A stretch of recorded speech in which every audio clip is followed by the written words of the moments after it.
Ronsen gigi dok, yang mau saya tanyakan, apakah wajib di perawatan saluran akar? Buat saya wajib dok. Kenapa? Jadi dari ronsen gigi itu kan kita sudah bisa memperhitungkan, yang pertama kasusnya itu bisa dirawat atau tidak. Yang kedua, kita itu perlu mengetahui bentuk akar, jenis akar, terus sama berapa akar, itu biasanya bisa kita prediksi dari awal dari ronsen seperti itu dok.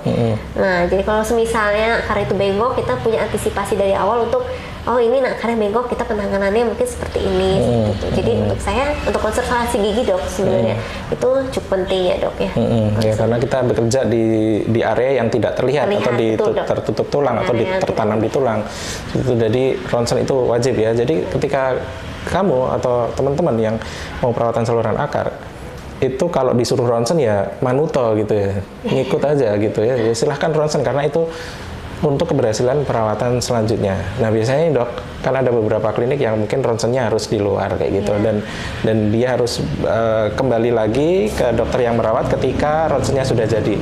Biasanya nggak balik tuh dok.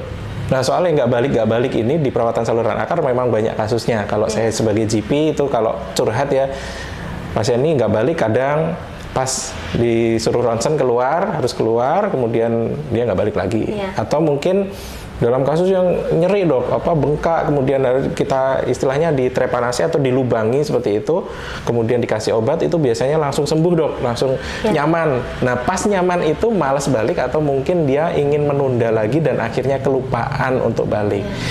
Untuk pasien seperti ini bagaimana ininya penjelasannya? Harus dijelaskan seperti apa sih gitu? Ya. Sebenarnya itu ya kita nggak bisa ini ya dok ya, karena itu balik lagi ke pasiennya sendiri ya dok, aware atau enggak sama kesehatan giginya. Dari awal pasien itu datang kan kita udah memberitahukan mengenai kasusnya harus seperti ini. Seperti yang dokter bilang, kalau pasien itu bengkak ya dibuka, dikasih obat, dia pasti sembuh. Misalkan pasiennya itu kena syaraf, kita matikan syarafnya, pasti pasien itu lebih nyaman. Cuma sebenarnya kalau misalkan udah kita rujuk untuk ronsen terus sudah gitu pasiennya nggak balik lagi, sebenarnya yang rugi sendiri itu sebenarnya pasiennya lagi dok baliknya. Kalau misalkan mereka udah nggak sakit terus sudah dibiarkan aja, itu akan menambah ya istilahnya ditrepanasi kan dibuka ya dok ya, otomatis belum kita lakukan perawatan lebih lanjut untuk perawatan akarnya. Nah sisa makanan semua masuk ke situ terus ya, bukannya sembuh nanti malah lebih bisa malah lebih bengkak lagi dibandingkan sebelumnya. Seperti itu dok. Jadi kalau misalnya memang udah dirujuk ronsen, berarti dokter itu sudah mengisyaratkan saya akan melakukan terbaik.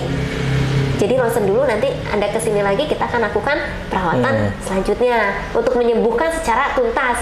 Bukan istilahnya kan kalau misalkan di ronsen di luar kayak diusir, terus bukan diusir ya disuruh pergi terus nggak mau balik lagi, ya itu cuma nambahin penyakit sih dok menurut saya. Iya gitu. Jadi itu hanya tahap di awal aja gitu ya. Tahap awal itu salah satunya adalah meredakan nyerinya. Dan ketika nyerimu sudah hilang, misalkan dalam kondisi nyeri kemudian dilakukan perawatan, ternyata sembuh. Itu tahap pertama, tahap berikutnya belum tuntas gitu ya. Nah, kemudian kamu mengabaikan, kemudian kamu keenakan, kemudian nggak mau balik lagi. Nah, nanti suatu saat kamu sakit lagi, kamu harus ngulang lagi di tahap 1.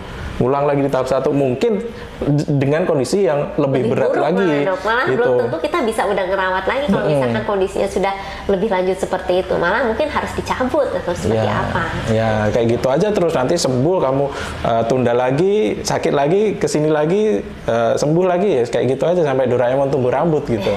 Nah, jadi intinya adalah selesaikan tahapanmu ketika kamu sudah melalui tahap pertama, lanjutkan ke tahap berikutnya sampai tuntas.